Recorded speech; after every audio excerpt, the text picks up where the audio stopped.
It's been a little more than a week since Austin relaxed its rules for the camping, panhandling, and no sit, no lie ordinances. Mayor Steve Adler wants to see firsthand how other cities are dealing with homelessness. He's in Los Angeles right now. And KVUE's Molly Oak is live downtown. And Molly, you spoke with the mayor today about his West Coast trip. And Queen and Mike, this is something we've seen people asking for on social media. They want Mayor Adler to take a trip to visit another city. But he says this is also something that's been in the works for a while now.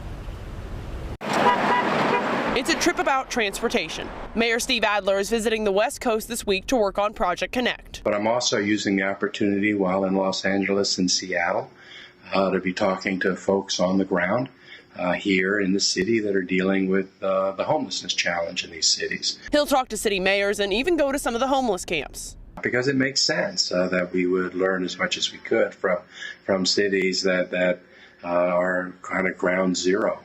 Adler says Seattle has 200,000 fewer people than we have in Austin, but says the city has 6 times the number of homeless people. The extent of homelessness in cities like Los Angeles and Seattle certainly far exceeds the extent of the problem here in Austin, but we would hope never to get to the extent that it has there. And even though the problem is worse there than it is here, we know that Seattle and LA and other West Coast cities are doing a lot of things that are working really well to address homelessness. Bill Bryce with the Downtown Austin Alliance says he's excited the mayor took the trip and hopes he can come back with ideas on how to improve sheltering people.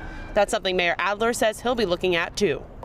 And shelters only work if we have a housing exit strategy to pull people out of the shelter and into homes. And ultimately, none of this works until we get people into homes, because it's the studies show overwhelmingly that if you want someone to get reintegrated back into society and be a productive member of society, you have to get them into a home. And Adler says there's a lot we can learn from the other cities, like what worked for them and what didn't, and hopefully bring some of those ideas back here to Austin to help find a solution, which we know isn't simple. Live in Austin, Molly Oak, KVUE News.